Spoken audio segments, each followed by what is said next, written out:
You know, I was sitting here and, I was thinking, I'm looking at Job chapter 38, when God said, "Where was thou when, I'd laid the foundations of the earth?" Right? And he said, in chapter 38, verse 11, and said, "Hitherto shalt thou come, but no further, and here shall thy proud waves be stayed."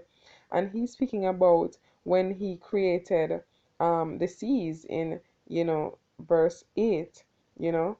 It says, "Or who shut up the sea with the doors when it brake forth as if it had issued out of the womb?" Right? What if, my friends, what if God did not command the insects, all these species, the plants, the ocean, the rivers to stay their course? We take a lot of things for granted. Have you ever seen when we have, hurricane or heavy rainfall, and how certain rivers, when the banks are overflowed, the damages, the havoc that is wreaked? We take a lot of God's blessings for granted.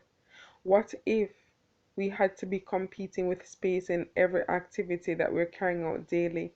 Competing with the ants, the many different types of species of bugs, flies, you name it, all these insects, because they are not staying in their natural habitat. Who command these insects, to obey, and to just stay where they are? And the other animals too. Not to say that, from time to time, a wild animal might not wander from, nearby bushes or in the forestry, but generally speaking, every species respect their boundaries. Every living thing pretty much respect their boundaries. I guess mankind are the only ones who are going beyond boundaries, but generally. And it's a powerful thing. We take life for granted and we take certain things for granted. Look how many of us are afraid of things like lizards, snakes, and a lot of these very same insects. Some people are even annoyed to have ants, because ants will, invade your stuff. And once they invade it, that's it. Depending on the food type, you might not be able to recover it. So, what if God did not say to these species and to the ocean and to every other body of water, "Be still, stay right there, do not move"? You know what I'm saying?